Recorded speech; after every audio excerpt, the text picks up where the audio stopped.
भक्तों का अनुरोध था कि थोड़ा कीर्तन किया जाए, तो हरिनाम संकीर्तन से स्टार्ट किया। सिचुएशन ऐसी है कि हम याद करना बहुत ज़रूरी है। अभी हम सब कृष्ण की मर्जी पर हैं, तो इट्स इम्पॉर्टेंट कि हम सुबह शाम उनको याद करें, डिप्रेसिंग न्यूज़ ना सुने और ये विश्वास रखें कि भगवान का जो प्लान है वो सबसे बेस्ट प्लान है हम सभी के लिए। तो ज़रूर वो हमें कुछ सिखाना चाह रहे हैं, कुछ समझाना चाह रहे हैं। तो फेथ रखें और ज़्यादा से ज़्यादा अपना जो टाइम है वो हरि कथा में, हरि कीर्तन में लगाएं। तो thank you everybody for joining this session. आज एडवांस भगवत गीता के अगले सेशन में हम जा रहे हैं। 4th अध्याय चल रहा है, 4था अध्याय, और 4थे अध्याय का एक सेक्शन हमने फिनिश किया। अब हम जो आज जो 4-5 श्लोक लेंगे वो एक दूसरा सेक्शन है और उसके बाद 16वें श्लोक से नया सेक्शन स्टार्ट होगा। तो शुरू करते हैं आज का हमारा सेशन। ओम नमो भगवते वासुदेवाय। ओम नमो भगवते वासुदेवाय। ओम नमो भगवते वासुदेवाय।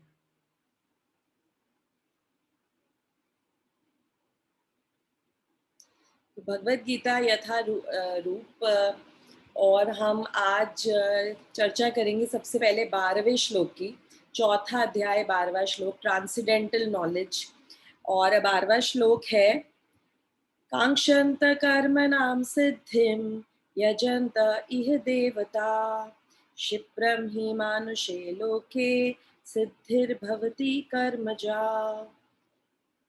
तो 12वें श्लोक में भगवान ये कह रहे हैं कि बेसिकली यहाँ पे भगवान कह रहे हैं कि इस दुनिया के जो लोग हैं वो सभी सकाम कर्म करना चाहते हैं और इसीलिए वो देवी देवताओं की पूजा करते हैं, उनको वर्शिप करते हैं, ताकि जल्दी से उनको अपने सकाम कर्मों का रिजल्ट मिल सके। और ये बात बहुत सत्य है एक्चुअली। अगर हम इसको समझें तो हम सभी देवी देवताओं के पास इसीलिए जाना चाहते हैं क्योंकि हम जानते हैं कि जो देवी देवता है वो बहुत जल्दी हमें अपने जो भी हमारी मांगे होती है उसका वरदान हमें बहुत जल्दी देते हैं।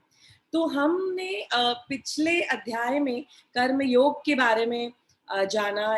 कर्म योग क्या है, किस तरह से हम अपने कर्म को अकर्म में ट्रांसफॉर्म कर सकते हैं, आगे भी भगवान इसके बारे में बताएंगे। तो यहाँ श्री कृष्ण बता रहे हैं कि सभी लोग जो संसार में है, सभी सकाम कर्मों से सिद्धि चाहते हैं हम ऐसे कर्म करें जिससे हमें वरदान मिले, हमें सिद्धि मिले। और देवता शीघ्र ही फल दे देते हैं। भौतिक इच्छाओं की पूर्ति देवता बहुत जल्दी कर देते हैं। तभी तो हम देखते हैं कि इतने सारे व्रत रखे जाते हैं, इतने सारे कर्म कांड किए जाते हैं, यज्ञ किए जाते हैं, क्योंकि हम जानते हैं कि देवी जी देवता जो है वो जल्दी से हमारी भौतिक इच्छाओं की पूर्ति कर देंगे। और इसीलिए हमें बहुत आसक्ति हो जाती है देवी देवताओं से, बहुत आसक्ति हो जाती है कि नहीं, मैं तो इन्हीं का भक्त हूँ, मैं तो इन्हीं माता का भक्त हूँ, मैं तो इन्हीं का व्रत रखती हूँ, मैं तो इन्हीं के मंदिर में जाती हूँ। क्योंकि हमें लगता है कि हमने जो भी मांगा वो भगवान ने, वो उन देवी देवताओं ने हमें दे दिया, तो हम आसक्त हो जाते हैं कि उन्हीं के मंदिर में जाना है और उन्हीं से हमें मांगना है, जल्दी से उन्हें ही प्रसन्न करना है। और इसीलिए हम इस श्लोक में भगवान बेसिकली समझा रहे हैं संबंध, डिफरेंशिएट, हाउ टू डिफरेंशिएट, क्या रिलेशनशिप है देवी देवता और उनके उपासकों के बीच और कृष्ण और उनके भक्तों के बीच। बहुत बड़ा डिफरेंस है, वो हमें समझाना चाह रहे हैं। देवी देवता के उपासकों को भक्त नहीं कहा जाता, कृष्ण के उपासकों को भक्त कहा जाता है। और संबंध में डिफरेंस क्या है ये यहाँ पर हमें कृष्ण समझा रहे हैं बहुत अच्छे से। वो ये बता रहे हैं कि देवी देवताओं के साथ उनके उपासकों का जो संबंध है वो सिर्फ और सिर्फ व्यवसाय का संबंध है। It's a business transaction, business transaction है, ये भक्ति नहीं है और ये प्रेम नहीं है। जैसे कृष्ण के साथ हम प्रेम करते हैं, भक्ति करते हैं, पर देवी देवताओं के साथ हमारा बिजनेस ट्रांजैक्शन चलता है। वो कैसे होता है वो हम देखेंगे। दूसरी चीज ये बता रहे हैं कि देवताओं की एक सीमा है, देयर इज अ लिमिट जितना वो दे सकते हैं, क्योंकि उनको देने वाले, उनको सैंक्शन करने वाले भी भगवान कृष्ण हैं। तो देवी देवताओं के पास पूरा फ्रीडम नहीं है, जितना कृष्ण उनको बोलेंगे सैंक्शन करेंगे, ठीक है दे दो, वो उतना ही हमें दे पाएंगे। और हमारे कर्म फलों से अधिक वरदान देवी देवता भी नहीं दे पाएंगे, प्रदान नहीं कर पाएंगे। तो उनकी जो शक्ति है, उनकी जो योग्यता है वो लिमिटेड है और वो कृष्ण से ही आती है। ये समझना बहुत जरूरी है, इंपॉर्टेंट फैक्ट है। तो देवताओं की उपासना करना और श्री कृष्ण की भक्ति करने में बहुत अंतर है। व्यवसाय, बिजनेस ट्रांजैक्शन कैसा, you scratch my back, I will scratch yours. तुम मुझे दो, मैं तुम्हें दूंगा। गिव एंड टेक रिलेशनशिप जो इस भौतिक मटेरियल वर्ल्ड में चलती है। हम तो कई बार हेल्प भी दूसरों की ये सोच के करते हैं, आज मैं इसकी हेल्प कर देती हूँ, कल मुझे भी तो इसकी जरूरत पड़ेगी। तो ये ट्रांजैक्शन जो बिजनेस वाला है ना, मटेरियल वर्ल्ड वाला, ये देवी देवताओं के साथ चलता है। क्यों चलता है? क्योंकि देवी देवता भी तो इस भौतिक जगत के ही हैं। मुझे याद है पिछले किसी एक सेशन में, भगवत गीता के सेशन में, किसी ने क्वेश्चन पूछा था किसी भक्त ने कि क्या देवी देवता भी इस मटेरियल वर्ल्ड के हैं? जी हाँ, इस भौतिक जगत के ही है। इस भौतिक जगत जिसमें 14 लेवल्स है ब्रह्मांड के, उसी में देवी देवता आते हैं। हमसे थोड़ा 2 स्टेप ऊपर है उनका लोक, पर वो तो इस मटेरियल वर्ल्ड के ही हैं। इसीलिए हमारा उनके साथ जो ट्रांजैक्शन है वो भी मटेरियल होता है। इसीलिए वो हमें जो चीजें देते हैं, हमें जो वरदान देते हैं, वो भी भौतिक ही होते हैं। और श्री कृष्ण उन पे बंधन लगा सकते हैं, बंधन लगा भी देते हैं कई बारी, जिससे वो हमें उससे ज्यादा नहीं दे पाते। कृष्ण से भी हम भौतिक चीजें मांग सकते हैं और मांगते हैं, पर कृष्ण की शरण में जाने से भौतिक इच्छाएं ही खत्म हो जाती हैं। कितनी ब्यूटीफुल बात है, कितनी सुंदर बात है। कृष्ण से हम मांग सकते हैं, भौतिक इच्छाएं भी कर सकते हैं, पर कृष्ण क्या करते हैं, हमें शुद्धता की तरफ ले जाते हैं, प्योरीफाई करते हैं हमें इस तरह से कि धीरे धीरे धीरे धीरे हमारी भौतिक इच्छाएं खत्म हो जाती हैं। थोड़े समय बाद जब हम कृष्ण के सामने जाते हैं, उनके अर्च विग्रह के सामने जाते हैं, या उनका नाम लेते हैं, या उनका स्मरण करते हैं, तो हमें कोई भौतिक इच्छा होती ही नहीं है। हम चाहकर भी उनसे कोई भौतिक इच्छा का वरदान मांग ही नहीं पाते, क्योंकि कृष्ण उस तरह से हमें प्योरीफाई कर देते हैं। तो ये बहुत बड़ा एक डिफरेंस है। जो देवी देवता है ना, वो ये नहीं देखते कि ये जो वरदान मैं प्रदान कर रहा हूं अपने उपासकों को, इससे इनका भला होगा या बुरा होगा। वो दे देते हैं। जो आप मांगते हैं, आप यज्ञ करते हैं, कर्मकांड करते हैं, आपकी कर्म फलों के हिसाब से, आपके डिजायर के हिसाब से आपको दे देते हैं। ये नहीं सोचते इसके साथ मैं अच्छा कर रहा हूँ या बुरा कर रहा हूँ। ये एग्जाम्पल हमने पहले भी डिस्कस किया था। एक छोटे से यंग लड़के का, एडोलेसेंट लड़का जो 18 साल से छोटी उम्र का है, वो एक पान की दुकान पे जाता है, पान के गल्ले पे जाता है। हमारे शहर में तो गली गली में पान का नुक्कड़, पान का ये गल्ला है, तो वहां जाता है और वहां पे सिगरेट मांगता है। जब वो वहां पे सिगरेट खरीदना चाहता है, तो दुकानदार क्या करता है, दुकानदार पूछता है कौन सी फैमिली के हो, कितने साल के हो, क्यों पी रहे हो सिगरेट, नहीं पीनी चाहिए, तुम्हारे लिए सही नहीं है, ऐसा नहीं बोलता। वो बोलता है ठीक है, मुझे पैसे दे रहा है, लक्ष्मी दे रहा है, मैं सिगरेट दे देता हूँ। वो ये नहीं सोचता कि इसकी भलाई इसमें है या नहीं, इसकी बुराई हो रही है इसमें, वो ये नहीं सोचता। यही चीज जब वो अपने फादर से, अपने पिताजी से बोलेगा कि मुझे सिगरेट पीनी है, तो पिताजी क्या करेंगे, खींच के एक थप्पड़ मारेंगे या जोर से डांटेंगे, ऐसा नहीं करना है तुम्हें, तुम्हारे स्वास्थ्य के लिए अच्छा नहीं है। ये डिफरेंस है देवी देवताओं और कृष्ण के साथ हमारे रिलेशनशिप में।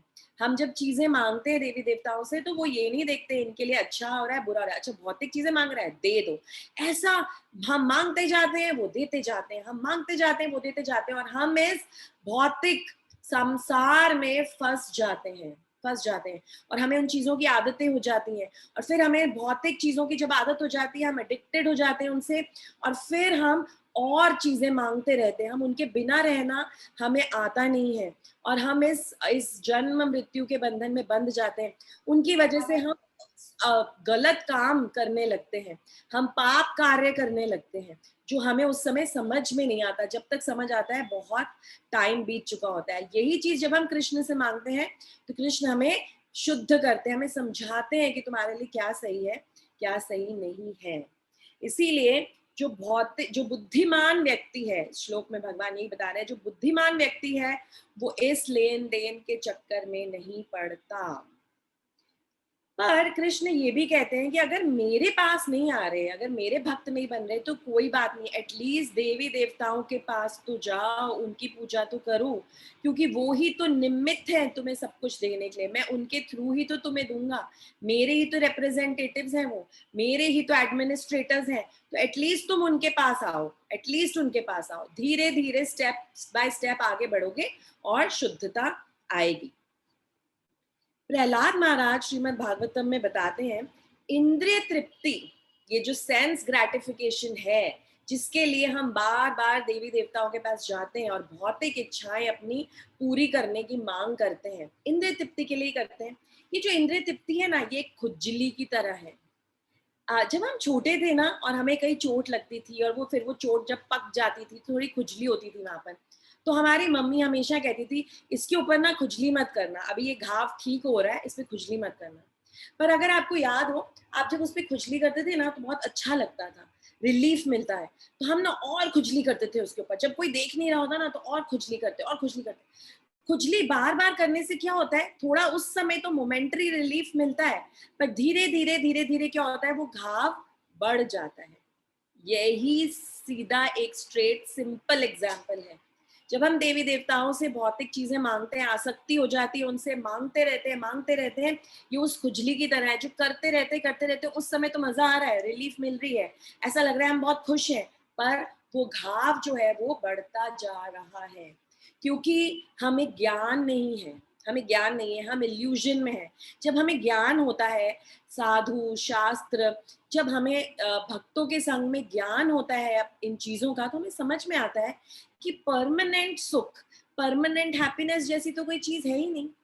सुख तो ऐसी कोई चीज है ही नहीं जो हमें मिल सके इस भौतिक जगत में। तो भौतिक जगत में तो हम दुख भोगने ही आए हैं, अपने कर्म काटने ही आए हैं। तो ये चीजें जो हमें लगता है कि हमें सुख दे रही हैं, एक्चुअली हमें और फंसा रही हैं। तो हमें धीरे धीरे, जैसे जैसे हम आगे बढ़ते हैं, हमारा ज्ञान बढ़ता है, हम अज्ञान में से निकलते हैं बाहर, तो हमें ये बातें समझ में आती हैं और कृष्ण हमें धीरे धीरे ज्ञान की तरफ ले जाते हैं। विष्णु के चरण पाना, भगवत धाम जाना, कृष्ण प्रेम पाना ही हमारी सिद्धि है, ये हमें गुरु साधु शास्त्र समझाते हैं। यही है तुम्हारा गोल, इंद्रिय तृप्ति में मत फंसो, भौतिक इच्छाओं में मत फंसो। जैसे एक छोटा सा बच्चा होता है ना, वो चाकू से भी खेलता है, उसको लगता है वो भी एक टॉय है, वो भी एक खिलौना है। छोटा सा बच्चा जब क्रॉल करता है ना, धीरे धीरे क्रॉल करता है घर में, तो जो घर में स्विचेस होते हैं ना, जो इलेक्ट्रिक स्विचेस होते हैं, वो छोटा सा बच्चा इलेक्ट्रिक स्विचेस में भी जाके अपनी उंगली डालता है। उसे नहीं पता कि ये खेलने की चीज नहीं है, वो करता है ये सब। ऐसी हालत है हमारी भी, हमें नहीं पता हम जो मांग रहे हैं वो हमारे लिए अच्छा है या बुरा है। तो इसीलिए हमें गुरु साधु शास्त्र, इसीलिए हमें भगवत गीता सुनने की, समझने की, भक्तों की संग की जरूरत है, ताकि हम समझ पाए एक्चुअली हमारा श्रेय किसमें है। श्री कृष्ण बोलते हैं कि तुम्हारा श्रेय किसमें, लॉन्ग टर्म गोल देखो, शॉर्ट टर्म छोटी छोटी छोटी छोटी ये खुशियां मत देखो जो बुलबुले की तरह, बबल्स की तरह उठती हैं और फिर उसी समय इमिडिएटली खत्म हो जाती है। तो हमें ये रियलाइज करना है कि भौतिक वरदान मांगना कितना हानिकारक है हमारे लिए। और दूसरी तरफ कृष्ण ये देखते हैं कि हमारे लिए अच्छा क्या है, हमें वो ही देते हैं जो हमारे लिए अच्छा है। जैसे टाटा अंबानी के पास आप जाएंगे तो क्या 5 पैसे, 10 रुपए, 50 रुपए मांगेंगे? क्या, कौन आदमी आया मेरे सामने, क्या औकात,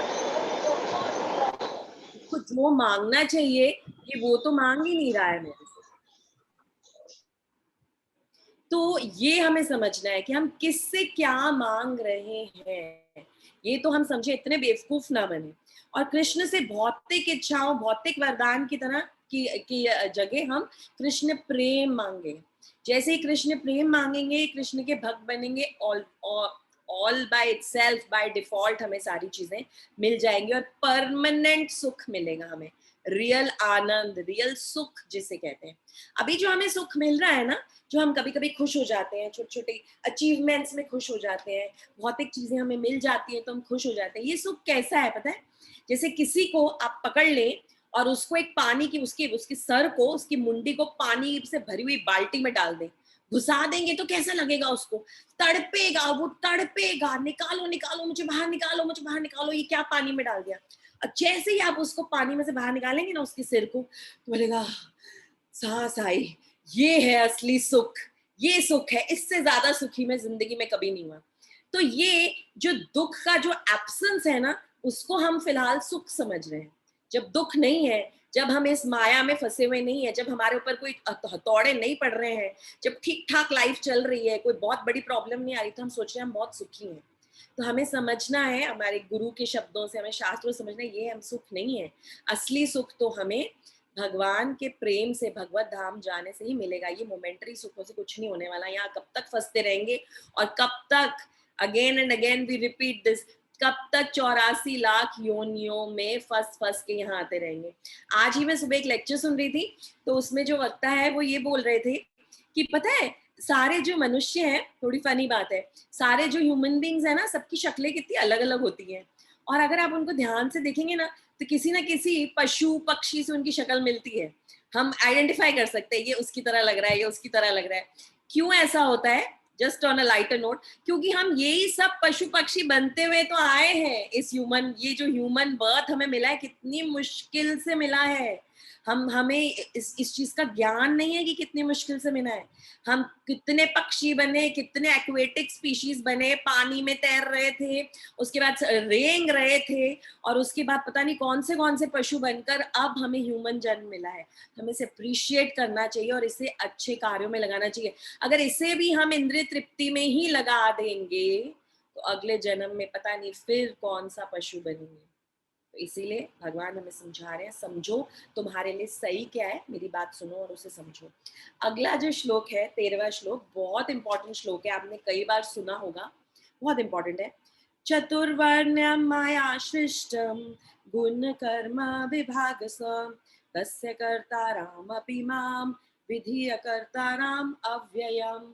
चतुर्वर्णम मया सृष्टम, ये जो 4 वर्ण सृष्टि मैंने जो बनाई है, उसमें जो 4 वर्ण बनाए हैं, ये मैंने ही बनाए हैं, पर मैं इन सब से अलग रहता हूँ, कृष्ण बता रहे हैं। तो अर्जुन का जो बेसिकली प्रश्न है ना, कृष्ण को जो इससे पहले जो प्रश्न था, तो ये था कि अगर आपके साथ कोई व्यक्तिगत पर्सनल आदान प्रदान करेगा तो क्या होगा, आप रेसिप्रोकेट करेंगे।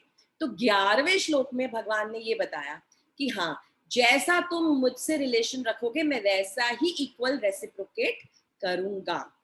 12वें श्लोक में भगवान ये बता रहे हैं कि कुछ ऐसे लोग हैं, मोस्टली ऐसे लोग हैं, जो सकाम कर्मों में बिलीव करते हैं और इसलिए देवी देवताओं के पास जाते हैं, क्योंकि उन्हें अपनी भौतिक इच्छाएं पूर्ण करनी होती है। तो अर्जुन पूछते हैं, ओके, ये आपने कैटेगरीज बताई, अब किसी को अगर आपसे पर्सनल रिलेशन रखना है, तो आपने बताया कि मैं इक्वल अमाउंट में रेसिप्रोकेशन करता हूँ, ठीक है, आप आदान प्रदान करते हैं, आप रेसिप्रोकेट करते हैं। फिर आपने बताया कि जो देवी देवताओं की उपासना करते हैं उनके साथ क्या होता है। पर एक बात बताइए, अगर कोई थर्ड कैटेगरी हो, थर्ड कैटेगरी ऑफ पीपल, जो ना देवी देवताओं की उपासना करने में बहुत ज्यादा बिलीव करते, हम तो ये सब बिलीव नहीं करते भाई, इतना मंदिर जाना, इतना किसी देवी देवता को मानना, इसमें हम बिलीव नहीं करते, और हम कृष्ण में भी हमें तो श्रद्धा नहीं है कि हम कुछ करेंगे तो कृष्ण हमें जवाब देंगे, कृष्ण को टाइम बड़ा पड़ा है हमें ही जवाब देने का, बहुत बिजी है वो। तो ये थर्ड कैटेगरी के लोग हैं, ये किसी चीज में बिलीव नहीं करती। किस में बिलीव करते हैं? सिर्फ अपने कर्म में। कहते हैं बस भाई देखो, इस दुनिया में एक ही रूल है, अच्छा करो, किसी के साथ बुरा मत करो। तुम ये ना, ये ज्यादा भक्ति वक्ति में भी मत पड़ो और देवी देवताओं के चक्कर में भी मत पड़ो, तुम ना बस ठीक किया करो, दूसरों के साथ बुरा मत करो, तुम्हारे साथ भी बुरा नहीं होगा। ऐसी कैटेगरी के भी बहुत सारे लोग होते हैं, और स्पेशली इस कलयुग में तो ऐसे बहुत से लोग हैं। तो उनका क्या होगा, उस कैटेगरी के लोगों का होगा क्या, उनके साथ आप कैसे रिस्पॉन्ड करोगे, अर्जुन पूछ रहे हैं।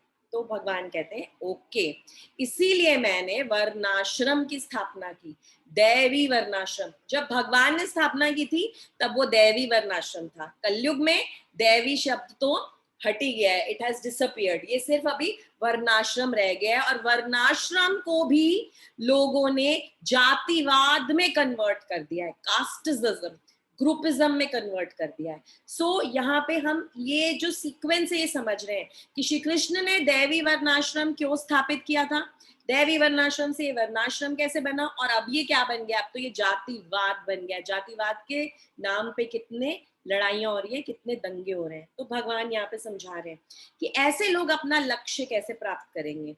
तो उनके लिए बता रहे हैं, सी भगवान is all merciful, he is extremely merciful. उन्होंने सब कैटेगरीज का ध्यान रखा है, क्योंकि वो बोल रहे हैं तो मेरे ही बच्चे, मुझे ही इनका उद्धार करना पड़ेगा, तो मैं ही सोच लूँ सब कैटेगरीज के लिए मुझे क्या क्या करना है। तो वो बता रहे हैं, अब इस श्लोक में 4 पॉइंट्स बता रहे हैं भगवान, 4 इंपॉर्टेंट पॉइंट्स। सबसे पहला इंपॉर्टेंट पॉइंट हमें इस श्लोक से समझ आता है कि भगवान कितने कृपालु हैं, कितने मर्सीफुल हैं। ऐसे लोगों का भी उन्होंने ध्यान रखा है। उन्होंने वर्णाश्रम सिस्टम बनाया, उसमें उन्होंने क्या बनाया, उन्होंने वर्ण बनाए, 4 वर्ण बनाए, 4 आश्रम बनाए। 4 आश्रम कैसे बनाए, उन्होंने कहा कि पहले 25 साल आपको ब्रह्मचार्य का पालन करना है, उसके बाद के 25 साल आप गृहस्थ जीवन में जाइए, जिसमें आप शादी कर सकते हैं, बच्चे पैदा कीजिए, अपना गृहस्थ जीवन संभालिए। उसके बाद वानप्रस्थ, जिसमें अब आपके बच्चे बड़े हो गए हैं, अब आप बच्चों को छोड़ के आप खुद अपने सेल्फ रियलाइजेशन की तरफ, अपनी भक्ति की तरफ ध्यान दें और वन की तरफ प्रस्थान करें, जो कि अब ऑफ कोर्स वन नहीं है प्रस्थान करने के लिए, पर आप किसी धाम में जा सकते हैं, या आप अपना जो टाइम है वो डिवोट कर सकते हैं स्पिरिचुअल एक्टिविटीज में। और उसके बाद भगवान ने बताया आप संन्यास आश्रम ग्रहण करें, जिसमें जब आप अपनी मृत्यु के निकट आए तो आप सब छोड़कर सिर्फ भगवान में ध्यान लगाएं। ये 4 आश्रम उन्होंने बनाए। ये फिर 4 वर्णों की स्थापना की उन्होंने, जिसमें थे ब्राह्मण, क्षत्रिय, वैश्य और शूद्र। ये जो वर्ण भगवान ने बनाए, ये यहाँ पे भगवान बता रहे हैं कि मैंने किस लिए बनाए, मैंने गुण और कर्मों के हिसाब से ये विभाजन किया था, गुण और कर्मों के हिसाब से। यहाँ पर गुण का मतलब है 3 गुण, जो प्रकृति के 3 गुण हैं, सत्वगुण, रजोगुण और तमोगुण। इसीलिए हम देखते हैं कि जो ब्राह्मण है वो सत्व गुण में होते हैं हमेशा, वो वेदों का पठन पाठन करते हैं, बहुत लर्नेड होते हैं, इंटेलेक्चुअल्स होते हैं, उनका काम होता है सोसाइटी में ज्ञान बांटना। जो क्षत्रिय हैं वो रजोगुण में होते हैं, ज्यादा उनका बेसिकली काम होता है प्रोटेक्शन का, प्रोटेक्ट करना, एडमिनिस्ट्रेशन करना, तो रजोगुण में होते हैं, वो क्रिएशन में बिलीव करते हैं। जो वैश्य होते हैं, जो मर्चेंट्स होते हैं, ट्रेडिंग करते हैं, बिजनेस करते हैं, वो बेसिकली रजो और तमोगुण दोनों का मिक्सचर होते हैं। और जो शूद्र होते हैं वो तमोगुण में होते हैं। अब गुण और कर्मों के हिसाब से आप किस तरह का कर्म करते हैं, आपको किस तरह के काम में इंटरेस्ट है, किस एक्टिविटी में आपको इंटरेस्ट है, इसके बेसिस पे आपका ये डिवीजन किया जाता है। नॉट कि कोई ब्राह्मण है तो ब्राह्मण का बेटा तो ब्राह्मण ही रहेगा और शूद्र का बच्चा तो शूद्र ही रहेगा। शूद्र का बेटा भी अगर पठन पाठन करता है, सत्व गुण में अपना जीवन व्यतीत करता है, उसके पिछले कर्मों का जो रिएक्शन है वो इस तरह का होता है कि वो सत्व गुण में रिएक्ट करता है, तो वो ब्राह्मण कहलाएगा।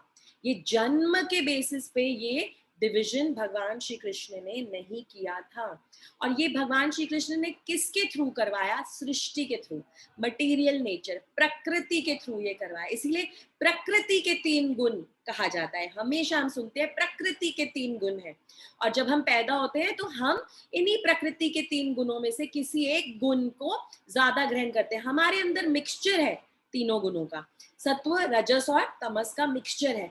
किसी किसी टाइम पे हमारा सत्व गुण ऊपर आ जाता है, किसी किसी सिचुएशन में हमारा रजोगुण ऊपर आता है, और कभी कभी हमारा तमोगुण ऊपर आ जाता है। तो हम एक्सक्लूसिवली किसी गुण को बिलोंग नहीं करते हैं, पर हमारे कर्मों के हिसाब से और प्रीडोमिनेंटली हमारे अंदर कौन सा गुण है उस हिसाब से हमें डिस्टिंग्विश किया जाता है। ये दैवी वर्णाश्रम था जो श्री कृष्ण ने स्थापित किया था हमारे शुद्धिकरण के लिए।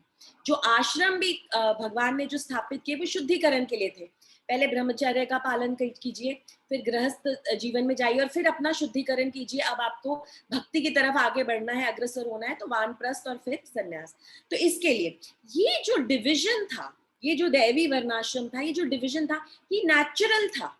इसमें कोई रूल्स नहीं थे। जैसे मैंने पहले भी कहा कि कोई रूल्स नहीं थे कि जन्म के हिसाब से ही आप उस डिवीजन में जाएंगे, नेचुरल था। आप अपने गुण और कर्म के हिसाब से किसी भी कैटेगरी में जा सकते हैं।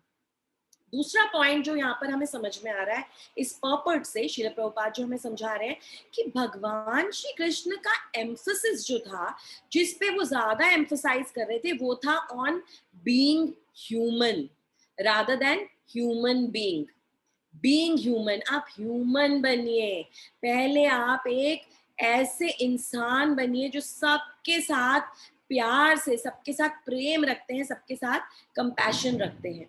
ये उनका उनका श्रेय, उनका जो गोल था, जो साध्य था, वो ये था। साथ में काम करो और सोसाइटी को ऊपर बढ़ाओ। ब्राह्मण पढ़ाएंगे, क्षत्रिय सबको प्रोटेक्ट करेंगे, वैश्य बिजनेस का ट्रांजैक्शन करेंगे और शूद्र सबके लिए सबको हेल्प करेंगे, असिस्ट करेंगे। तो अपने आप नेचुरल डिवीजन हो गया, कोई लड़ाई नहीं है, सबको पता है हमारा क्या काम है और उससे सोसाइटी आगे बढ़ती है। शूद्रों को कोई ऐसा नहीं माना जाता था कि शूद्र तो लो जाति के हैं, और अब तो श्रीमद् भागवतम कहती ही है कि कलयुग में तो हम सभी शूद्र हैं, हम सभी शूद्र की क्वालिटीज दिखा रहे हैं। तो ये भगवान की जो मंशा थी वो ये थी। उन्होंने कहा था कि मेरी जो सृष्टि के हिसाब से मैं जो ये 4 वर्ण का विभाजन कर रहा हूँ, ये गुण और कर्म के हिसाब से कर रहा हूँ, पर आज हम इसे जातिवाद करके इसको इसको बिल्कुल ही जातिवाद की तरफ से इसको मान रहे हैं। तो तीसरा जो प्रिंसिपल जो भगवान ऐसे एस्टैब्लिश करना चाहते थे, वो था प्रिंसिपल ऑफ कोऑपरेशन, कि कैसे सब एक दूसरे के साथ कोऑपरेट करके आगे बढ़े। जातिवाद नहीं कि एक नीचे ऊपर, तुम यहाँ नहीं आ सकते, तुम वहां नहीं आ सकते, तुम इसका पानी नहीं पी सकते, उस जल का, उस वेल का पानी नहीं पी सकते, ये सब नहीं। एक्चुअली प्रिंसिपल था कोऑपरेशन का, और अपनी अपनी नेचर, अपने अपने इंटरेस्ट के हिसाब से सबको एंगेजमेंट, सबको सेवा देना चाहते थे भगवान। कोई स्पर्धा नहीं चाहते थे, कंपटीशन नहीं चाहते थे, अहंकार नहीं चाहते थे, सहकार चाहते थे भगवान। चौथा प्रिंसिपल जो हमें समझ में आता है, भगवान इस श्लोक में एंड में ये कहते हैं, ये सब तो मैंने किया, पर अर्जुन मैं इस सब से परे हूँ, मैं इस सब से अलूफ हूँ, मैं बाइंड नहीं होता इससे, मैं कर्मों से बाइंड नहीं होता, मैं इन अलग अलग डिविजन से बाइंड नहीं होता, मैं हूँ सबसे परे, मैं सबसे अलग हूँ, सबसे अलूफ हूँ। तो आप देखेंगे वेदों में कितने साइंटिफिक और कितने लॉजिकल है वेदों में ना हर चीज स्पेसिफिकली बताई गई है, कोई एम्बिग्विटी नहीं है, कोई कंफ्यूजन नहीं है, कितने वेद थे, कितने गुण हैं, ऐसे कोई एम्बिग्विटी नहीं है, सब क्लियरली बताया है भगवान ने। तो भगवान बताते क्लियरली 4 युग है, 3 गुण है, भगवान बताते 2 तरह के शरीर है, स्थूल शरीर है, सूक्ष्म शरीर है, आत्मा, एक आत्मा है। इस तरह से भगवान नंबर्स देके सब चीजें क्लियरली बताते हैं, और ये भी बताते हैं कि हम सब आत्माएं कितनी अलग है, हम सब की लाइक्स डिसलाइक्स कितनी अलग है, हम सब कर्म कितने अलग तरीके से करते हैं, हम सब हैप्पीनेस, हमारा हैप्पीनेस का स्टैंडर्ड कितना अलग है। आपको शायद किसी ऐसी चीज में खुशी मिलती हो जिसमें मुझे ना मिलती हो, और मुझे शायद ऐसी चीज में खुशी मिलती है जिसमें आपको ना मिलती हो। तो इस तरह से भगवान बता रहे हैं कि हम सब कितने अलग हैं, कितने अलग है। और इम्पोर्टेंट प्रिंसिपल ये है कि अलग होते हुए भी कैसे हम कोऑपरेट करके आगे चले, इस वर्णाश्रम के बेसिस पे कोऑपरेट होकर कैसे हम आगे चले। आप जानते हैं आज कलयुग में जितने भी हमारे बड़े बड़े आचार्य हैं, गुरु महाराज हैं, जितने महाराज हैं, सब सब का जो एम अभी क्या है, ऐसा है कि हम फार्म कम्युनिटीज बनाए, ऐसी कम्युनिटीज बनाए जहां पर सारे भक्त मिलकर रहे, वर्णाश्रम के सिस्टम को फॉलो करें वापस से, और सिर्फ गौ माता, कृष्ण और धरती मैया पर डिपेंडेंट होकर रहे। ये आज का लेटेस्ट इस्कॉन में भी इतनी फार्म कम्युनिटीज बन रही है, not only in India, abroad भी, और सब लोग अब वापस वर्णाश्रम सिस्टम में वापस जाना चाहते हैं, क्योंकि समझ में आ रहा है कि कलयुग में एक ही तरीका है कोऑपरेट करके साथ में भक्तों का रहने का, और वो है वर्णाश्रम सिस्टम में अगर हम वापस चले जाएं। तो यहाँ पे हमें वही समझाया जा रहा है। और फिर भगवान ये भी समझा रहे हैं कि कैसे कोऑपरेशन, कहाँ से आ रहा है ये आइडिया कोऑपरेशन का। हमारा शरीर ही आप देख लीजिए, कैसे हमारा सारे हर अंग एक दूसरे के साथ कोऑपरेट करता है। एक सिर दर्द हो जाए आपको, जरा सा सिर दर्द हो जाए, फटाफट हमारा हाथ हमारी सिर की तरफ जाता है और अपने आप हम अपने सिर को सहलाने लगते हैं। ताकि हमारा सिर दर्द ठीक हो जाए। पेट में दर्द हो, अपने आप हमारा हाथ पेट की तरफ जाता है। तो ये क्या है? ये कोऑपरेशन ही है। हमारी बॉडी बता रही है, हमारा शरीर हमें सिखा रहा है कि कैसे हमें कोऑपरेट करना है। जब तक हम कोऑपरेट नहीं करेंगे और इंटरनली और एक्सटर्नली, इंटरनल ऑर्गन्स एक दूसरे के साथ कोऑपरेट करेंगे और एक्सटर्नली भी हम बाहर की दुनिया के साथ जब तक ढंग से कोऑपरेट नहीं करेंगे, रेसिप्रोकेट नहीं करेंगे, हम अच्छा शुद्ध सात्विक जीवन नहीं बना सकते। आयुर्वेद इनफैक्ट यही बताता है कि डिजीज क्या है। आयुर्वेद में बताते हैं कि बीमारी क्या है, रोग क्या है। रोग तभी होता है जब शरीर के अंदर नॉन कोऑपरेशन मूवमेंट स्टार्ट हो जाए, एक अंग दूसरे अंग के साथ कोऑपरेट करना बंद कर दे, ये है रोग। यही रोग है, यही आयुर्वेद हमें समझाता है। तो इसीलिए भगवान यही बता रहे हैं कि सृष्टि को जो मैंने रचा है ना, इस प्राकृतिक वर्ल्ड को जो मैंने रचा है ना, मैंने तो परफेक्ट क्रिएशन किया है। मेरी क्रिएशन में कोई गलती नहीं है। पर अब आप ही संतुलन को अगर बिगाड़ेंगे तो प्रॉब्लम होगी, बाकी मेरे हिसाब से कोई प्रॉब्लम है नहीं। छोटा सा एग्जांपल देती हूँ। भगवान ने क्या दिया हमें? फ्रूट्स दिए, कितने सुंदर फल दिए, रसीले, जूसी, इतने हेल्दी, विटामिन मिनरल से भरपूर हमें फ्रूट्स दिए। हमने क्या किया? हम ह्यूमन बींग्स ने क्या किया? ग्रेप्स लिए, अंगूर लिए, इतने सुंदर रसीले अच्छे ग्रेप्स लिए, अंगूर लिए, उनको सड़ाया, उनको अच्छे से सड़ाया। अरे भगवान कह रहे हैं मैं तुम्हें इतने फ्रेश अंगूर दे रहा हूँ, उसको खाओ ना बाबा तुम। नहीं, हम उसको सड़ाएंगे और हम उसकी वाइन बनाएंगे और फिर हम वो वाइन पिएंगे। जो भगवान हमें दे रहे हैं नेचुरल चीजें, हम वो नहीं, हम अपना आइडिया डालेंगे, हम उसको तोड़ मोड़ करेंगे और फिर हम उसको खाएंगे। तो भगवान बोल रहे हैं ऐसा मत करो, ऐसा मत करो। और भगवान ये समझा रहे हैं कि जो भी कुछ होता है ना इस प्राकृतिक, इस मटेरियल वर्ल्ड में, प्रकृति जो भी करती है ना, प्रकृति करती है, मैं कुछ नहीं कर रहा हूँ directly. So I am not the doer, I am not the doer, मैं नहीं कर रहा हूँ, मैं तुम सबसे अलग हूँ, मैं सिर्फ देख रहा हूँ, मैं सिर्फ देख रहा हूँ। मेरी सिर्फ निगाहें पड़ते ही प्रकृति में हो जाते हैं रिएक्शन स्टार्ट, और प्रकृति 3 गुणों को प्रेजेंट करती है। ऐसा ही क्रिएशन होता है। भगवान सिर्फ देखते हैं, उनकी सिर्फ ग्लैंस पड़ती है और प्रकृति के अंदर गुड़ गुड़ गुड़ गुड़ गुड़ गुड़ होती है और तीनों गुण बनते हैं और फिर अलग अलग जीव अलग अलग गुणों में चले जाते हैं। तो भगवान कह रहे हैं मैं अलग हूँ, I am not the doer, ये समझा रहे हैं। अरे जब आप डूअर नहीं हो तो भाई डूअर है कौन? हम तो डूअर है ही नहीं, हम तो भाई पपेट्स हैं आपके हाथ में। तो एक्चुअल डूअर है कौन? तो भगवान समझा रहे हैं मेरी प्रकृति ही डूअर है। फिर भगवान ये भी समझा रहे हैं but in a sense doer आप भी हैं, हम जीव, हम आत्माएं जो हैं, वी आर द डूअर्स। क्यों? क्योंकि डिजायर कौन करता है? हम ही तो करते हैं डिजायर। इच्छा किसकी होती है? कुछ भी कार्य करने की हमारी इच्छा होती है। जैसे ही हमारी इच्छा होती है तो देगा कौन, करेगा कौन, फैसिलिटेट कौन करेगा? प्रकृति। प्रकृति फैसिलिटेट तो कर देगी, पर प्रकृति की परमिशन किससे मांगेगी? श्री कृष्ण से। सैंक्शन कौन करेगा? श्री कृष्ण। तो आप समझ रहे कनेक्शन? डिजायर किसने किया? हमने। अपने आप चीजें नहीं आ रही हैं, हम डिजायर कर रहे हैं तो ही आ रही हैं। हमने डिजायर किया। प्रकृति का काम क्या है? देना, क्योंकि कौन देगा? प्रकृति देगी, मटेरियल वर्ल्ड ही देगा, तो प्रकृति देगी। पर प्रकृति अपने आप नहीं देगी, किससे सैंक्शन मांगेगी? भगवान श्री कृष्ण से। वो सैंक्शन करेंगे तो ही हमें चीजें मिलेंगी। पर श्री कृष्ण बहुत चतुर है, बहुत चतुर है। अब आप क्या करेंगे? कोशिश करेंगे उनके ऊपर ब्लेम लगा देते हैं, उन्होंने तो दिया है, परमिशन देने वाला कौन है? हमारा क्या है, हम तो मांगते रहेंगे। भाई तुम मत दो, तुम परमिशन मत दो, तुम बड़े हो, तुम भगवान हो, तो तुम मत दो। तो भगवान श्री कृष्ण कहते हैं no no no no no, I am sorry. तुम मुझसे दूर रहना चाहते थे, तुम इंडिपेंडेंस चाहते थे, तुम फ्रीडम चाहते थे, तुमने डिजायर की मैं कृष्ण से दूर हो जाऊं, मुझे तो बहुत कुछ चाहिए, मैं बहुत इंपॉर्टेंट अपने आप को बनाना चाहता हूँ, मुझे बहुत पैसा चाहिए, मुझे घर चाहिए, ये चाहिए, वो चाहिए, मुझे पोजीशन चाहिए। तो ठीक है, मैं तुमसे इतना प्यार करता हूं कि मैं तुम्हें फ्री विल देता हूँ।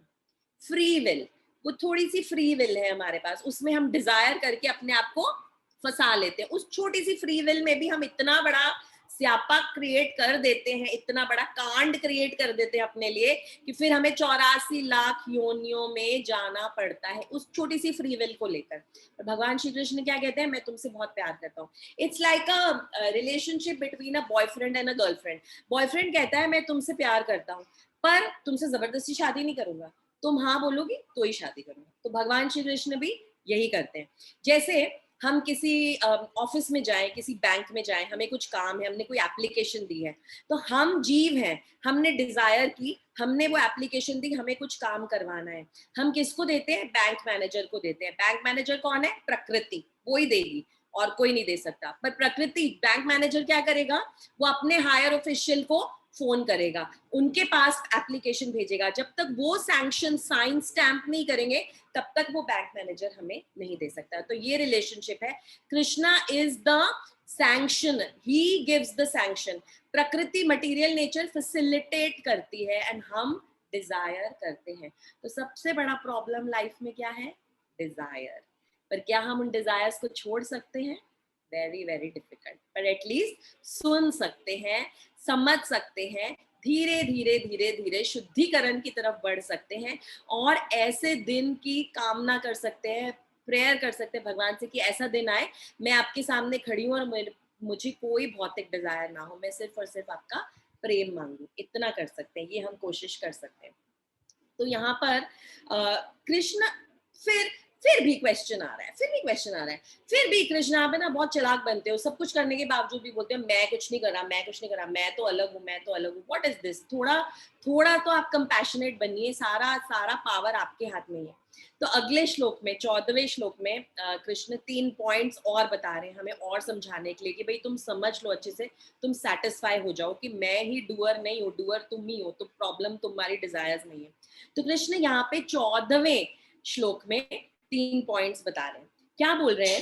सबसे पहले बोल रहे हैं कि देखिए, जो भी कर्म होता है इस दुनिया में, मैं उससे अफेक्टेड नहीं हूं। अफेक्टेड कौन होता है? तुम ही अफेक्टेड होते हो, मुझ पे कोई इफेक्ट नहीं होता। कोई ऐसा काम नहीं है जो मुझे बांध सके। किसको कर्म बांधते हैं? सिर्फ और सिर्फ जीवों को, जीवों को ही बांधते हैं, मुझे नहीं बांध सकते। और हम जीवों को तो हर एक्शन बांध देता है, हर एक्शन। एटलीस्ट एक एक सेफ्टी मेजर है हमारे पास कि कलयुग में जो हम बुरा सोचते हैं ना, एटलीस्ट उसके रिएक्शन नहीं आते, एटलीस्ट बुरा सोचने के रिएक्शन नहीं आते। नहीं तो आप समझिए हमारा क्या हाल होता। कई आपने ऐसे पोस्ट देखे होंगे आज की डेट में व्हाट्सएप में, जिसमें बता रहे हैं कि actually human beings, you deserve this situation that you are इन।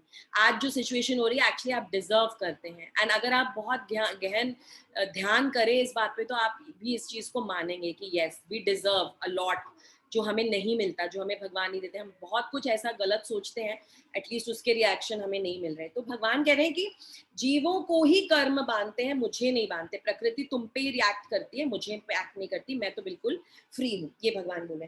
तो जैसे कि एक ऐसे सेइंग है कि a king can do no wrong. King कभी भी गलत नहीं कर सकता। क्यों? क्योंकि उसी ने तो लॉज बनाए, उसे खुद ने तो लॉज बनाया, तो वो लॉज के खिलाफ कैसे जाएगा? लॉज उसके ऊपर तो काम करेंगे ही नहीं, क्योंकि किंग ने ही लॉज बनाए। सारे जितने भी लॉज है वो बनाता है, तो आप उसके अगेंस्ट कैसे कर सकते हो उसको? तो भगवान कृष्ण का भी वही सिस्टम है, क्योंकि जब उन्होंने ही सब कुछ बनाया है, तो उनके ऊपर वो शक्ति कैसे वर्क कर सकती है? उनके ऊपर वो शक्ति वर्क नहीं करती। उनकी खुद की शक्ति, माया शक्ति उनके ऊपर वर्क नहीं करती, हम पे वर्क करती है। दूसरा भगवान ये कह रहे हैं इस श्लोक में कि नमे कर्मे फल स्पृह, नमे कर्मे फल स्पृह। मैं कभी भी डिजायर नहीं करता, सकाम कर्म नहीं करता कि मुझे ये चाहिए, मुझे वो चाहिए। मेरी ऐसी कोई डिजायर है ही नहीं। किसकी डिजायर है? तुम्हारी डिजायर है, मेरी कोई डिजायर नहीं है। मैं तो वैसे ही बहुत सुखी हूँ, मैं तो सच्चित आनंद हूँ, मुझे और कोई सुख खुशी की कामना है ही नहीं, मुझे कोई भौतिक चीजों से खुशी होगी ही नहीं। पर तुम डिजायर करते हो, सेंस ग्रेटिफिकेशन तुम्हें चाहिए, इंद्रिय तृप्ति तुम्हें चाहिए, बड़ा पोस्ट, बड़ी बर्थ, सब कुछ तुम्हें चाहिए। भगवान ऐसे कहते हैं, मैं ये सब नहीं चाहता। तो कृष्ण की जो हैप्पीनेस है ना, कृष्ण का जो सुख है, वो कंप्लीट है, वो फुल है, वो किसी पे डिपेंडेंट नहीं है। हमारी हैप्पीनेस है जो सब पे डिपेंडेंट है। हम देखते रहते एक दूसरे को, उसने मेरी तारीफ नहीं की, उसने मुझे अच्छा नहीं बोला, आज तो उसने मुझसे पूछा ही नहीं, मेरा नाम तो लिया ही नहीं। हम सब पे डिपेंडेंट है अपनी छोटी छोटी खुशियों के लिए, कृष्ण डिपेंडेंट नहीं है।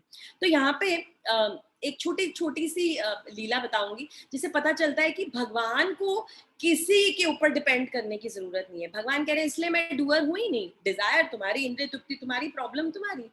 नर नारायण ऋषि का यहाँ पर उल्लेख किया जाता है। नर नारायण ऋषि जो भगवान श्री कृष्ण के ही इनकारनेशन थे सत्युग में, और तपस्या करने आए थे। तपस्या का जो युग धर्म है वो बताने आए थे। तपस्या उन्होंने कहाँ पे की? बद्रिका आश्रम में। नर नारायण ऋषि वहां पे बद्रिका आश्रम में तपस्या कर रहे थे, और बहुत सिवियर तपस्या की उन्होंने, बहुत सालों तक, और इतनी तपस्या की कि बहुत पावरफुल हो गए। जब भी कोई भी पावरफुल हो जाता है ना, तो सबसे पहले एक पर्सन को बहुत इनसिक्योरिटी होती है। सबसे पहले एक देवता है जिनको इनसिक्योरिटी होती है, वो यही देखते रहते हैं कौन क्या कर रहा है। इंद्र। इंद्र को सबसे पहले इनसिक्योरिटी, इंद्र को पता नहीं अपने अपने स्वर्ग से और अपने राजा होने पर इतनी आसक्ति है कि किसी की तपस्या नहीं देख सकते, सबकी तपस्या भंग करने चले जाते हैं। तो इंद्र ने बोला ये नर नारायण ऋषि इतनी तपस्या कर रहे हैं, अब ये बन जाएंगे पूरे ब्रह्मांड के नायक। नहीं नहीं नहीं, मेरी पोस्ट तो बिल्कुल खतरे में आ जाएगी, तो मुझे तो इनको रोकना ही पड़ेगा। तो क्या करूं क्या करूं? इनकी तपस्या भंग करने के लिए कामदेव को बुलाते हैं, क्यूपिड, जो प्रेम, लव के जो डेमी गॉड है, प्रेम के जो देवता है कामदेव, उनको बुलाते हैं, कहते हैं चलो हमें चलना है। और पहले भी ऐसा बहुत बार उन्होंने किया है, बहुत ऋषि मुनियों की तपस्या उन्होंने भंग की है कामदेव को ले जाके। तो नर नारायण ऋषि के पास कामदेव को ले जाते हैं। कामदेव बहुत डरते हैं। कामदेव बोलते हैं कहाँ ले जा रहे हो, यहाँ तो जाके मैं फंसूंगा ही। ऑलरेडी एक बार शिव जी भी मेरे को बहुत परेशान कर चुके हैं, और यहाँ जाके भी मैं फंसने वाला हूँ। पर अब कुछ कर नहीं सकते क्योंकि राजा इंद्र उनको बोल रहे हैं, तो उनके साथ जाते हैं और वहां पर अपने बाण छोड़ते हैं, अपने पुष्प बाण छोड़ते हैं नर नारायण ऋषि पे। और नर नारायण ऋषि एकदम अपनी आंखें बंद करके गहन तपस्या में होते हैं। पुष्प बाणों का कोई इफेक्ट नहीं होता उनके ऊपर। अपनी आंखें खोलते हैं तो देखते हैं चारों तरफ सुंदर सुंदर अप्सराएं होती हैं। तो नर नारायण ऋषि देखते हैं कामदेव की तरफ और इंद्र की तरफ देखते हैं, और फिर कहते हैं कि ठीक है, तुम क्या करना चाहते हो? मेरी तपस्या भंग करना चाहते हो? मैं तुम्हें बताता हूँ। और नर नारायण ऋषि मेडिटेट करते हैं और उनसे भी ज्यादा सुंदर अप्सराओं को प्रेजेंट कर देते हैं। इतनी सुंदर सुंदर अप्सराएं आ जाती हैं वहां पर कि कामदेव और इंद्र खुद ही बहक जाते हैं, खुद ही अप्सराओं को देखने लग जाते हैं कि अरे ये तो हमसे भी ज्यादा सुंदर अप्सराएं हैं। और बहुत शर्म आती है उनको, बहुत शर्म आती है, क्योंकि नर नारायण ऋषि को तो कोई इफेक्ट होता नहीं और वो लोग बहक जाते हैं। तो नर नारायण ऋषि कहते हैं कि ठीक है, जो अप्सरा लेनी है ले जाओ यहाँ से, तुम भी क्या याद रखोगे, मुझे तो कुछ हुआ नहीं, तुम ले जाओ। तो तब वहां से इंद्रदेव उर्वशी को लेकर आते हैं। आप इमेजिन कीजिए, उर्वशी को नर नारायण ऋषि से लेकर अपने लोक में, स्वर्ग लोक में ले जाते हैं। तो यहाँ भगवान अपनी लीला से ये बता रहे हैं कि मुझे कोई चीज अट्रैक्ट नहीं कर सकती, तुम ही लोग हो जो अट्रैक्ट होते हो। आज जब मैं ये पढ़ रही थी, जब सुन रही थी, सोच रही थी, तो एक एक समय के लिए, एक मोमेंट के लिए बहुत ज्यादा इंस्पिरेशनल लगा कि क्यों हम टेम्प्ट हो जाते हैं, क्यों हम छोटी छोटी खाने पीने की चीजों से टेम्प्ट हो जाते हैं, क्यों हम बाजार जाते हैं और टेम्प्ट हो जाते हैं। तो हमें याद करनी चाहिए ऐसी लीलाएं, जब हम आउट ऑफ कंट्रोल जा रहे हो, हमें याद करनी चाहिए और थोड़ा अपने आप को ये थोड़ी सी स्ट्रेंथ देनी चाहिए, भगवान से वो स्ट्रेंथ लेनी चाहिए कि हम बहुत जल्दी जल्दी मटीरियल चीजों से टेम्प्ट ना हो जाए। तो भगवान कह रहे हैं मैं किसी चीज से अफेक्ट नहीं होता हूँ, और जो लोग मेरे बारे में ही सोचते हैं, सिर्फ मेरी ही कथा करते हैं, मेरे बारे में ही श्रवण करते हैं, मेरे बारे में ही कीर्तन करते हैं, वो भी मेरे जैसे हो जाते हैं और भौतिक आसक्ति उन्हें अफेक्ट नहीं करती।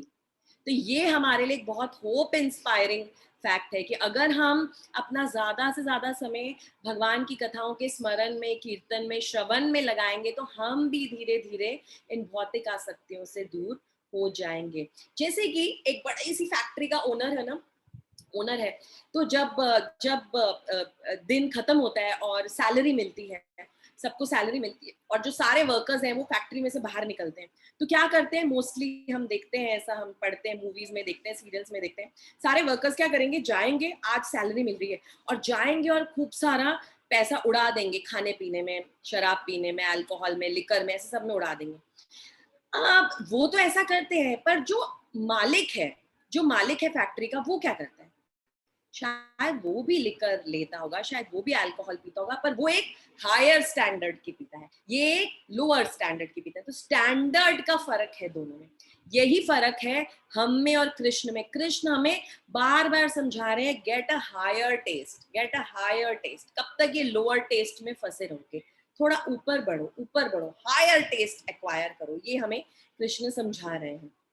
दूसरा एग्जाम्पल एक ये भी है कि जैसे जब बारिश होती है ना, तो बारिश is very important for vegetation. किसी भी चीज को ग्रो करने के लिए, कोई भी वेजिटेबल्स है या कोई भी घास है, कोई भी प्लांट है, उसको ग्रो करने के लिए बारिश की बहुत जरूरत है। पर बारिश एक अकेला रीजन नहीं है उसको ग्रो करने का। बारिश तो होती है, बारिश तो पत्थर पे भी होती है, तो क्या पत्थर पे भी फूल उग जाते हैं या प्लांट्स उग जाते हैं? नहीं। वो जो नीचे जो धरती है, जो सॉइल है, जो मीडियम है, वो भी उस तरीके का होना चाहिए जिसमें वो जो भी प्लांट है वो उग सके। तो यहाँ पे कृष्ण हमें यही समझा रहे हैं कि मैं तुम्हें दूंगा, जो तुम मांगोगे मैं तुम्हें दूंगा, पर तुम्हारे एक्शन के हिसाब से तुम्हें रिएक्शन मिलेगा। जो एक हाई कोर्ट में जो जज होता है, वो एक ही दिन में किसी को मरने का सेंटेंस भी देता है और किसी को 10 लाख रुपए का मुआवजा भी दे देता है। तो किसी को जन्म का सेंटेंस देता है, किसी को मरने का सेंटेंस देता है, किसी को बहुत सारा पैसा देता है, किसी को एकदम गरीब कर देता है। तो वो जो जज है वो किस हिसाब से दे रहा है? क्या हम बोलेंगे कि वो बायस्ड है? एक को तो उसने बोल दिया 10 ईयर्स की सजा दे दी और एक को तो उसने 10 लाख रुपए दिलवा दिए। क्या वो बायस्ड है? वो बायस नहीं है। वो आपके रिएक्शंस, आपके एक्शंस के हिसाब से ही रिएक्ट कर रहा है। तो भगवान ऐसे ही रिएक्ट करते हैं हमारे साथ भी।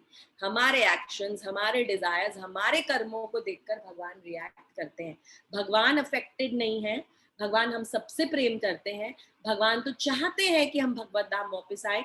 भगवान चाहते हैं कि हम हायर टेस्ट एक्वायर करें। उसके लिए भगवान हमें समझाते रहते हैं, पर हमें अपनी इच्छाओं को कंट्रोल करना आना चाहिए। ये वो भगवान बता रहे हैं। और लास्ट पॉइंट ये बता रहे हैं कि जो ये चीजें समझ गया, जो भी ये चीजें समझ गया, जो अभी अभी तक जितनी भी चीजें मैंने बताई पर्पट में से कि इंद्रिय तृप्ति, डिजायर सब हमारी होती है, जो सब ये समझ गया वो इस कर्म के बंधन से फ्री हो जाएगा। और आगे के श्लोकों में 15वां श्लोक का मैं अभी थोड़ा सा आपके साथ डिस्कशन करती हूँ, और उसके बाद आगे के श्लोकों में 16वें श्लोक से भगवान यही बता रहे हैं, यही समझा रहे हैं कि कैसे आप अपने कर्मों को, अपने रोज के कर्मों को कैसे आप अकर्म में कन्वर्ट करोगे। आज सुबह ही मुरली प्रभु जी बता रहे थे कि कैसे भौतिक आसक्ति होना और आसक्ति ना होना के बीच में there is a thin line. और वो थिन लाइन क्या है? अपनी सारी आसक्तियों को, चीजें मांगना भगवान से, चीजों की आसक्ति रखना, चीजों की एक्सपेक्टेशन रखना, पर उन सभी चीजों को भगवान की सेवा में लगा देना। That is the middle path, that is the intelligent path. और अगले 16वें श्लोक से भगवान यही समझाएंगे कि कैसे ऐसे करना है। कैसे ऐसे करो कि चीजें तुम्हें मिले, तुम चीजें ले लो, तुम डिजायर करो, पर जो भी तुम्हें प्राप्त हो तुम उसे कैसे भगवान की सेवा में लगा दो, तो वो प्योरीफाई हो जाएगा, उसका रिएक्शन नहीं मिलेगा। That is the most important. वो गुह्य तत्व है जो हमें समझना है और जो हमें सीखना है भगवत गीता से और अपने गुरुओं से। तो 15वें श्लोक में भगवान आगे और एक्सप्लेन कर रहे हैं कि कैसे बड़े बड़े लोग, बड़े बड़े लर्नेड लोग, बड़े बड़े आचार्य और बड़े बड़े योगियों ने ये बात समझ ली है, ये बात समझ ली है उन्होंने, और तभी वो मुझे पा सके। ये भगवान समझा रहे हैं। भगवान कह रहे हैं दो तरह के लोग होते हैं। एक तो वो लोग जिनका हार्ट एकदम इम्प्योर है, उनको हमेशा भौतिक चीजें चाहिए, भगवान में बिलीव नहीं करते, सोचते हैं एक ही लाइफ है, एंजॉय कर लो भाई, पता नहीं कब कहाँ चले जाएंगे, मजे कर लो। दूसरे कैटेगरी के लोग ऐसे हैं जो भगवान को प्राप्त करना चाहते हैं, जो समझना चाहते हैं, इस चीज को समझना चाहते हैं और अपने हृदय को शुद्ध करना चाहते हैं, अपने लाइफ को प्योर करना चाहते हैं। तो भगवान कह रहे हैं दोनों को, दोनों दोनों कैटेगरीज के लोगों को कृष्ण कॉन्शियसनेस प्रैक्टिस करने की जरूरत है। कृष्ण भावनामृत प्रैक्टिस करने की जरूरत हर किसी को है इस दुनिया में, हर किसी को है। जिसकी जो भी फिलॉसफी हो, हर किसी को कृष्ण भावनामृत तक पहुंचना ही है। श्रील प्रभुपाद इनफैक्ट ये कहते थे, उनसे किसी ने पूछा कि क्रिश्चियंस का क्या होगा फिर, कृष्ण कॉन्शियस लोग ही अगर भगवान को प्राप्त कर पाएंगे, अगर वैकुंठ जा पाएंगे, अगर गोलोक वृंदावन जा पाएंगे, तो क्रिश्चियंस का क्या होगा? तो श्रील प्रभुपाद ने ये बोला कि क्रिश्चियंस भी अगर जीसस क्राइस्ट को एकदम साफ मन से, प्योर मन से अगर उनको मानते हैं और उनकी टीचिंग्स को मानते हैं, तो वो भी भगवान का धाम प्राप्त कर सकते हैं। और श्रील प्रभुपाद का तो मानना ये था कि सभी सभी लोग जो अलग अलग देवी देवताओं को, अलग अलग लोगों को मानते हैं, वो बार बार जन्म लेके प्योरीफाई होकर एक ऐसा जन्म में आएंगे जिसमें वो कृष्ण की भक्ति करेंगे, और तो ही वो आगे धाम को प्राप्त कर सकेंगे। ये प्रभुपाद का कहना था। तो वो बोल रहे हैं कि प्योरिफिकेशन, एडवांसमेंट, हमें इन इन भौतिक दुखों से रिलीफ मिले, इसके लिए भी हमें कृष्णा कॉन्शियसनेस प्रैक्टिस करना है। कृष्णा कॉन्शियसनेस प्रैक्टिस करते ही हमें रिलीफ मिलेगा अपने हर दुख से, हम प्योरीफाई होंगे, हमें धीरे धीरे हम धीरे धीरे कैसे ट्रांसफॉर्म हो जाएंगे हमें पता ही नहीं चलेगा। एक दिन ऐसा आएगा जब टीवी हमें अट्रैक्ट ही नहीं करेगा, हम सोचेंगे क्या ये वो ही हूँ, क्या ये वो मैं हूँ जो पूरे संडे टीवी के आगे बैठा रहता था, क्या ये वो ही मैं हूँ जिसे अब मजा नहीं आ रहा है टीवी सीरियल्स में, कैसे हुआ ये, किसने किया ये वो हृदय की शुद्धि ने किया, हृदय की शुद्धि ने किया, जैसे जैसे हमने कृष्ण कॉन्शियसनेस प्रैक्टिस की। क्या ये वो ही मैं हूं जो हमेशा जब घर से बाहर निकलती थी तो हमेशा गोलगप्पे पानी पूरी खानी ही होती थी मुझे, और आज मैं वो इसीलिए नहीं खाती क्योंकि उसका भोग नहीं लगा है, या मैं फिर तुलसी लेके जाती हूँ डब्बे में और उसमें एक एक गोलगप्पे में तुलसी तुलसी डालती हूँ, चरण तुलसी डाल के खाती हूँ। क्या ये वो ही पर्सन है? हाँ, ये वो ही पर्सन है। तो किसने इसको चेंज किया? ये हृदय की शुद्धि। धीरे धीरे जैसे हम एडवांस करते हैं, जैसे जैसे हम श्रवण कीर्तन करते हैं, तो हमारा हार्ट भगवान श्री कृष्ण खुद खुद अंदर बैठ के उसको साफ कर रहे हैं, खुद, हमारे बस की कोई बात नहीं है, वो खुद करते हैं उसको साफ। तो भगवान ये बता रहे हैं कि इसीलिए कृष्ण कॉन्शियसनेस इंपॉर्टेंट है, और अर्जुन को बता रहे हैं कि अर्जुन, सबको ये फॉलो करना है। देखो बड़े बड़े लोगों ने हिस्ट्री में, पास्ट में फॉलो किया है, सबको ये फॉलो करने की जरूरत है। विवस्वान को मैंने ये ज्ञान दिया, सूर्य देव, सूर्य नारायण, उनको मैंने ज्ञान दिया, तो उन्होंने भी आगे इसको फैलाया और आगे की पीढ़ियों में इसको पहुंचाया। जनक महाराज का एग्जाम्पल देते हैं, बड़े बड़े दिग्गज भक्तों का एग्जाम्पल देते हैं, बोलते हैं कि जब वो कर सकते हैं तो तुम क्यों नहीं कर सकते। अर्जुन को समझा रहे हैं, अर्जुन तुम भी इसी तरह से इसका प्रैक्टिस करो, इसकी प्रैक्टिस करो, ये बता रहे हैं उनको। तो यहाँ पर ये सेक्शन खत्म हो रहा है हमारा 15वें श्लोक तक। अब 16वें श्लोक से भगवान समझाएंगे कि कैसे अप्लाई करना है। एक होता है ज्ञान, एक होता है विज्ञान। हम समझ लेते हैं कई चीजों को थ्योरेटिकली, पर उन्हें अप्लाई कैसे करना है। भगवत गीता की क्लासेस हम पढ़ रहे हैं, हम भक्तों का संग कर रहे हैं, ये सब सुनने का फायदा तभी है जब हम इसको अप्लाई कर सके अपनी लाइफ में। हम कब ऐसा कर सके कि अपनी भौतिक आसक्तियों को भगवान की सेवा में लगाए, किस तरह से हम अपने अनर्थास को भगवान की सेवा में लगाए, अपने अपनी इच्छाओं को भगवान की सेवा में लगाए। युक्त वैराग्य, वैरागी नहीं होना है हमें, चीजें छोड़नी नहीं है, जॉब नहीं छोड़ना है, अपने काम नहीं छोड़ने हैं, अपने बच्चों को नहीं छोड़ना है, हम नहीं कर सकते, हम गृहस्थ जीवन में हैं, पर हम उन सब चीजों को किस तरह से भगवान की सेवा में लगा सकते हैं, ये एप्लीकेशन भगवान अब 16वें श्लोक से हमें बताएंगे। इसीलिए ये बहुत इंपॉर्टेंट है समझना, पहले थ्योरी समझना और फिर उसका एप्लीकेशन समझना। तो हम आगे के श्लोकों में ये सुनेंगे। हरे कृष्णा। आज के लिए अपनी वाणी को यही विराम देती हूँ, और कोई भी प्रश्न हो तो आप पूछ सकते हैं।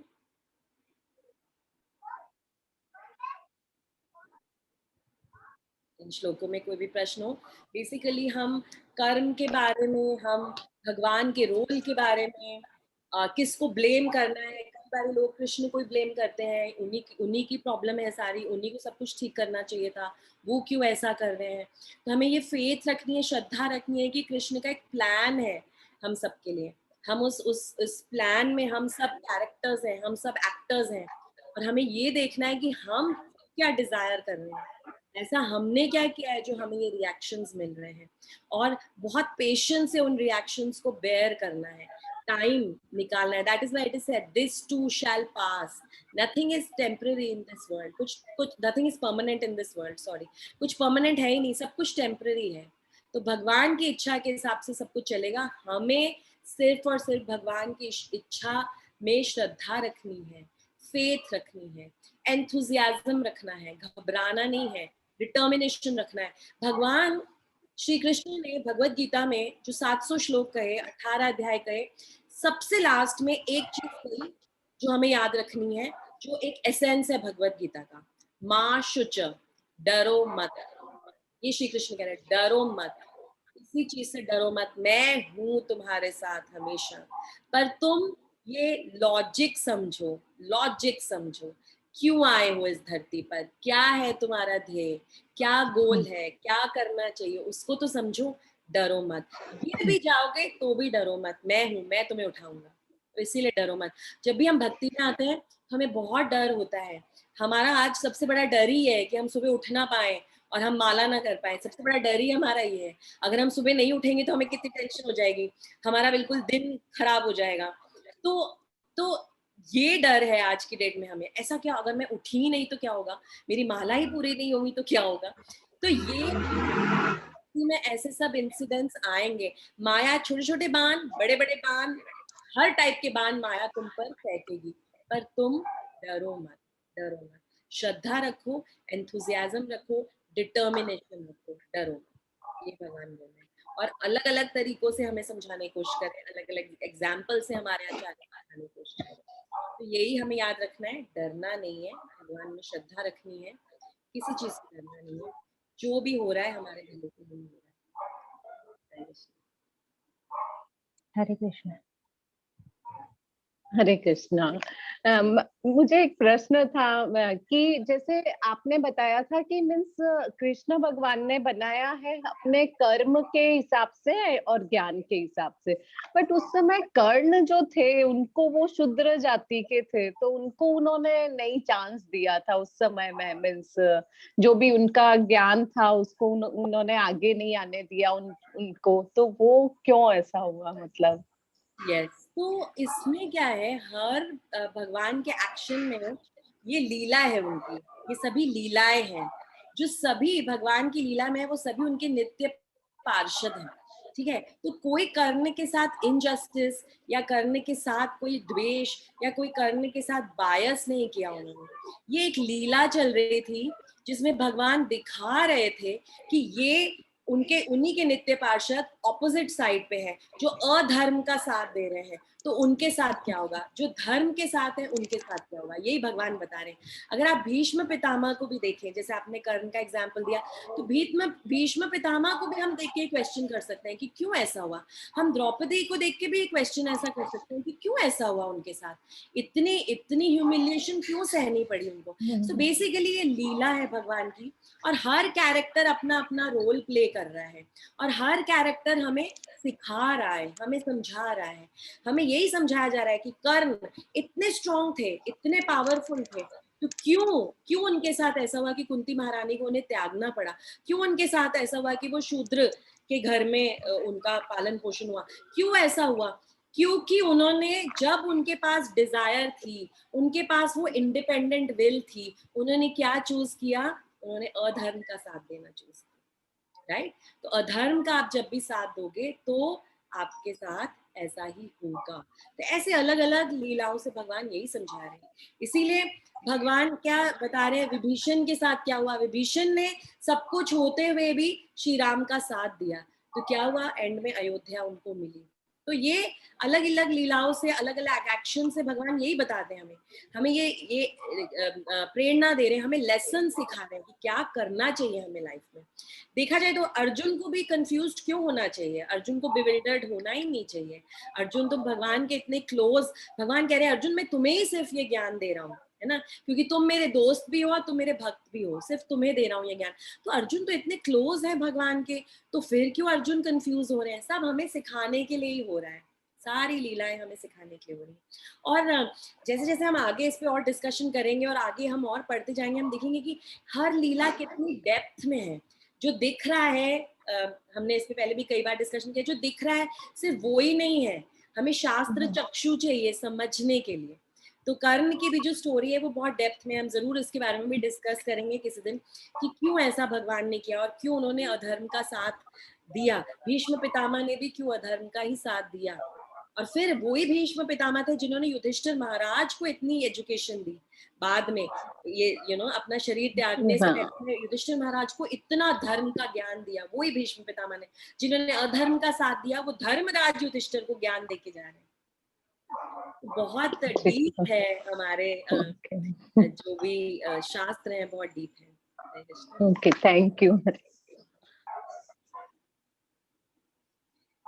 ये और कोई प्रश्न नहीं है तो थैंक यू वेरी मच, आपकी सेवा करने का मुझे मौका दिया। थैंक यू, हरे कृष्णा, और फिर मिलेंगे। हरे कृष्ण। हरे कृष्णा।